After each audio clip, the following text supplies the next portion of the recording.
Welcome back. Let's get an update on our breaking news story, the missing Egypt Air flight MS-804, which has disappeared off the radar on its way from Paris to Cairo. Here is the latest information we have. There were 66 people on board that flight, 53 adults, 2 infants, a child and 10 crew members. Egypt Air has now released the nationalities of passengers, and it appears at this stage that no Australians are on board. However, DFAT is still working with local authorities to confirm that. The airline's vice president has confirmed the pilot did not make a distress call and that the plane simply vanished from the radar. A search operation is now underway for the Airbus 320 in its last known location over the Mediterranean, just inside Egyptian airspace. And we will bring you up to date on developments there throughout the afternoon. To federal politics now, and the opposition leader has been forced to call off an afternoon of campaign events after being caught up in a car crash in the New South Wales Hunter region. Let's go live to Ebony Cavallaro in our Canberra bureau for more. Ebony, good afternoon. What happened? Well, essentially, Amelia, a car was overtaking his convoy as they were about to pull over for a bit of a media conference, and it was involved in a head-on collision. Thankfully, there were only minor injuries. Bill Shorten was captured on camera comforting one of the victims, and his car actually then helped by driving one family back to their home after their involvement in that accident. It really has overshadowed what was his big announcement today, and that was that a Labor government will end the freeze of the Medicare rebate, and that is the money that a doctor gets when you or I have a consultation with them. Now, the Gillard government froze that payment initially, and it's continued through the coalition's reign. It will cost a Labor government $12 billion over a decade, and here is Bill Shorten on that. Instead of spending that $50 billion, we would spend $12 billion on unfreezing the Medicare rebates, because I believe in bulk billing. I believe in saving Medicare. We are spending more money than ever on health, and the most important thing is that Australians know that every dollar we spend is fully funded. We are living within our means. Prime Minister Malcolm Turnbull there. His government plans to continue with that Medicare rebate freeze until 2020 as a budgetary measure, but they do say it is regularly reviewed. He himself visited a factory this morning, and he made a road announcement for Sydney's southwest, where he has again defended Immigration Minister Peter Dutton over comments that he made regarding the intake of refugees. Mr Dutton was on radio this morning where he clarified his comments. He also stood by them, and Mr Turnbull did the same. He said that Australia spends more money than most countries to help refugees settle. And tonight, Amelia, both leaders, well, they will meet in Western Sydney at a town hall style format where they will meet and have a big chat to some locals out there. Another fiery one ahead, no doubt. Ebony, thank you for that. A man and a woman have fled a home in Sydney's southwest following a violent home invasion this morning. Security cameras captured the pair as they ran to neighbours for help. Just moments earlier, a group of men, one armed with a machete, burst into the Sadler property, assaulting the 23-year-old man inside. I heard loud screaming from a girl, a lady. Maybe someone's injured or whatever. The injured man was taken to hospital with a serious head injury. Police are still searching for the offenders.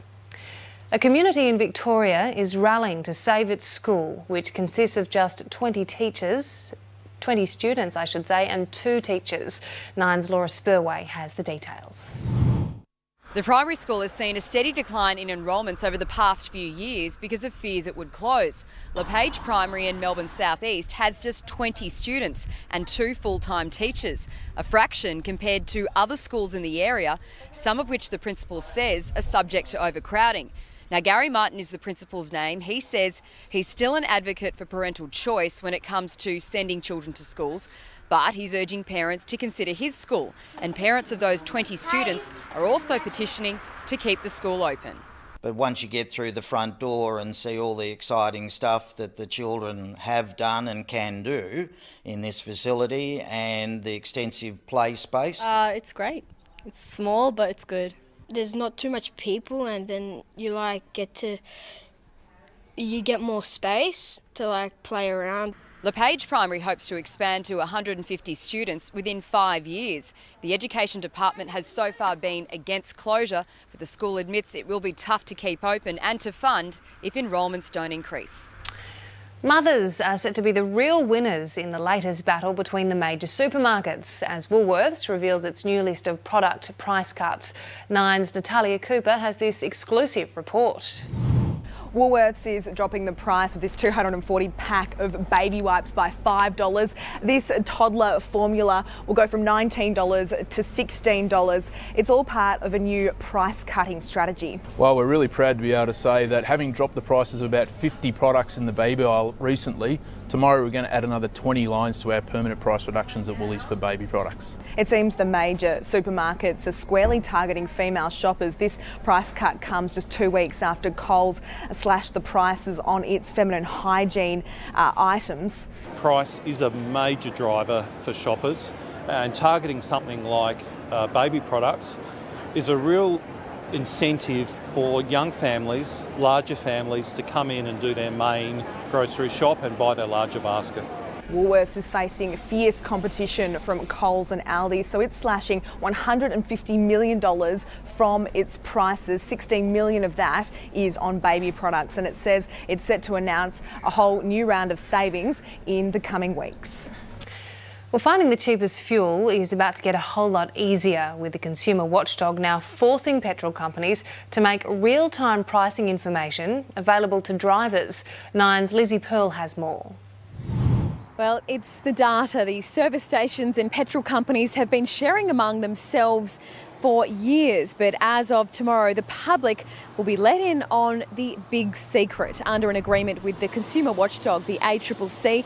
BP, Caltex, Woolworths, 7-Eleven and a host of independents will be releasing real-time pricing information every 15 minutes in all capital cities and regional areas, in a move which is expected to boost competition and drive down prices. That will encourage more people to discount, and that will lower the overall price of petrol. Now, it's also expected that enterprising app developers will also be putting that information in the palm of our hands, telling us perhaps the best way home via the cheapest petrol station, or the day of the week where petrol is cheapest in our area, or even the time of day where we can get a bargain. We're going to see a whole range of ideas, new apps, and also this data within existing apps. Now, until now, this kind of information was only available at a handful of service stations and only updated twice daily. So this new real-time data will go live at midnight tonight. Now to Brisbane, where today's dress rehearsal at the revamped Eagle Farm Racecourse marked an important milestone ahead of the official reopening. And Nine's Nat Wallace went along for the ride.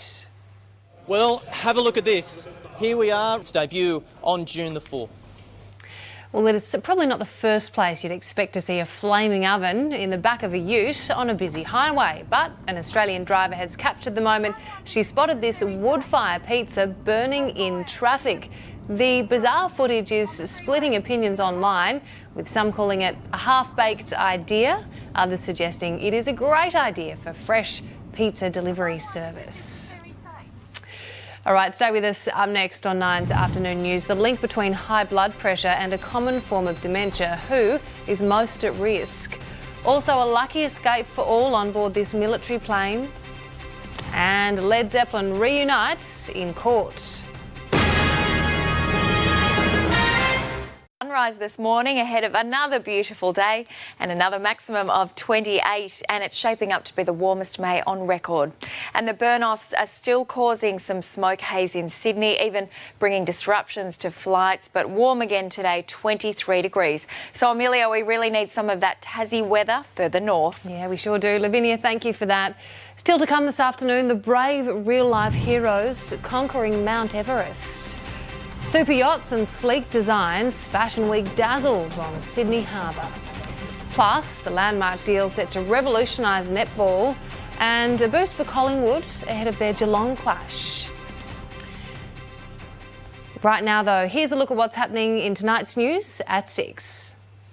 Amelia, thank you. Good afternoon. Tonight in 9 News, what happened to flight MS-804, missing en route from Paris to Cairo with more than 60 people on board.